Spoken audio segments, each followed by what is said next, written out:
What's up everyone, my name is Mistic, welcome to Mistic Reacts.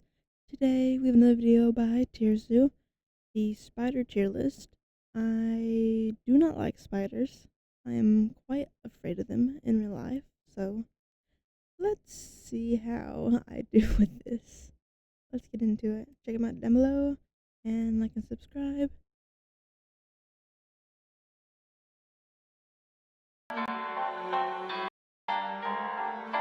I did not have that muted. You did. Ugh.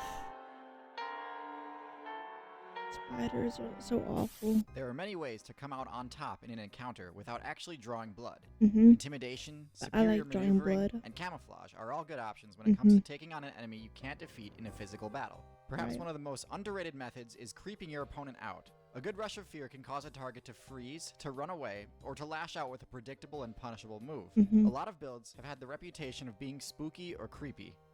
Top contenders include bats, snakes, centipedes, cockroaches, scarabs, scorpions, rats, owls, ravens, toads, and many more. But today I want to talk in depth about the #1 creepiest build in the game. A build so diverse, successful, and powerful that it's the most common phobia of all time, the spider. Including me. The spider's creepiness factor is integral to its game plan because it helps mitigate the serious weaknesses that can come with playing the lowest weight class. Any build with a significant size advantage can one-hit a spider, but not if they're irrationally frozen in fear. This, combined with their various excellent hunting techniques, make the spider one of the best lightweight rogue classes available. Since spiders employ such a wide variety of hunting strats, today I want to go over the tier list of the spiders. There's not all that much different between each spider except for a few things: their venom, their mobility, and most importantly, how they use their unique ability, spinnerets. There's a lot of spiders I like to cover in this video, so it's going to be a bit of rapid fire. So in bottom tier, we've got two spiders that I'm betting most of you would have guessed would be close to the top.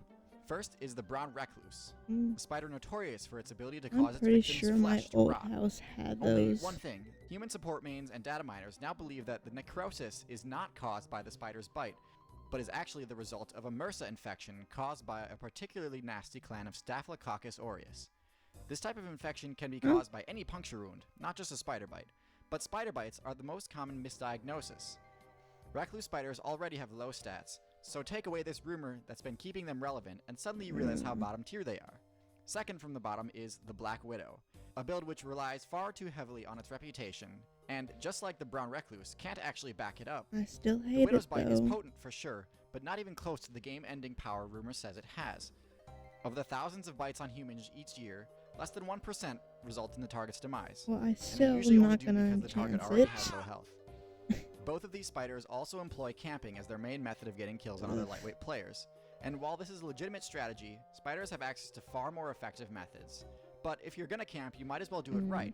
The key to optimizing your camping game is to maximize the area you can control from safety. In short, the bigger your web is, the easier it is to score free kills. Yep. The bark spider takes this to the extreme and creates a web spanning an entire river. This allows it to capture targets that normally keep their distance from the typical trap locations, like the elusive dragonfly. While this is all impressive, it takes a huge time and resource investment to set up, and is easily erased by anyone who notices what you're up to, which locks this spider in D tier. Along a similar vein, social spiders can also construct giant webs to control large sections of the map. Compared to the bark spider, social spiders expend less individual effort and construct a sturdier base. But the division of loot arguably outweighs this factor, and combined with the fact that they have to deal with thieves and freeloaders, I'd say that they're on the same level as the solo builders.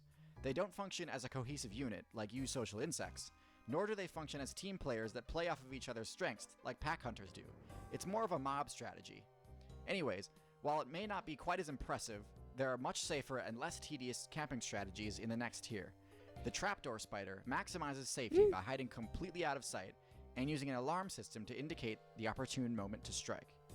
The safety comes at a cost though, as these players are much more vulnerable to environmental hazards such as flooding, frost, and whatever else the overworld throws at them. Good. Another solid camping strategy was found by the ogre spider players. Instead of hoping targets walk into their trap, ogre spiders fashion the webs into nets, which they cast directly onto anything that gets too close. They've got incredibly powerful vision at night, but because arachnids haven't spec'd into the iris ability, they can't turn this ability off, and as a result they actually take solar damage every single day, destroying part of their retina. Luckily, they do have a passive regeneration ability So that heals if I this in just time to be shine a ready light again the in their next night. eyes, will But they still, fuck off pretty huge and drawback die? to go blind every morning. All this balances out to stick these two spiders in C tier. As we move up the tier list, we move away from spiders that rely on camping and towards the more bold players. And you'd be hard pressed to find a spider more bold than the water spider, which, instead of using its web as a trap, Not it even uses safe as in an the air water. canister and goes scuba diving. This is extremely risky because of how easy it can be for players in higher weight classes to take them out. But the spiders make it work. Their bravery rewards them with the chance to catch minnows, which are worth a lot of XP for such a small hunter. Also in B tier, we've got another spider which uses its web in an interesting way, as a ranged mobility debuff. The spitting spider can launch sticky webs at high speed. This is particularly useful for dealing with more mobile builds when you don't want to just camp. This move is powerful if your opponent isn't expecting it, but since it has a lot of end lag, if your opponent evades it, they'll get a free punish. This move is good, but there are other builds which use it more effectively, such as the Velvet Worm, which has much more range. At the bottom of A tier, we've got a powerful all-rounder build with a solid offense and defense, the Tarantula. While it doesn't spec into the absurdly strong venom some other spider players do, it gets by just fine with brute force alone, instead opting for more damaging fangs and larger size. This allows it to win some matchups that are normally unfavorable for spiders, such as those with thick armor or fur that's difficult to bite through unless you've got longer fangs. It also has the ability to throw hundreds of little quills from its back, which can blind aggressors and allow for an easy escape. It can only be used a few times before it has to recharge, however. All this together gives the Tarantula players a great all-rounder build with only a few bad matchups like the Tarantula Hawkwasp. On the opposite end of the spectrum from this slow giant is the most mobile spider in the game, the jumping spider. Jumping spiders either. This build trades damage and defense for extremely high mobility and there were some in my accuracy. old house, and it was Obviously, this is one of the more awful. skill-intensive arthropods, since timing jumps and landing pounce attacks is difficult. But with some practice, you can outmaneuver almost any other lightweight build and score critical hits on enemies that are normally well defended. This makes the jumping spider a great anti-camper class. Now, I don't think there are really any spiders deserving of S tier. None dominate the meta or are so oppressive that other builds get invalidated.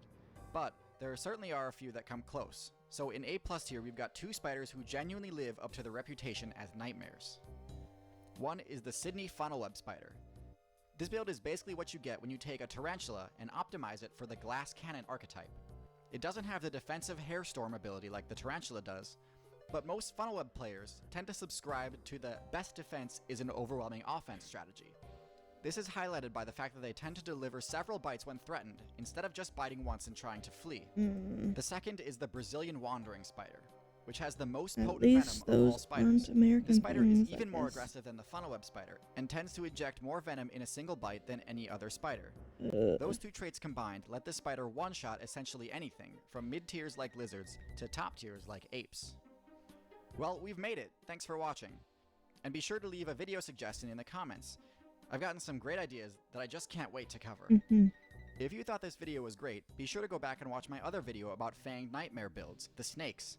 And if you're interested in joining my Discord server or gaming with me, head on over to patreon.com/TierZoo to find out more. I also have a Patreon if you want to check that out, where you get my content early or unedited for all 5 of my channels. So make sure to check that out.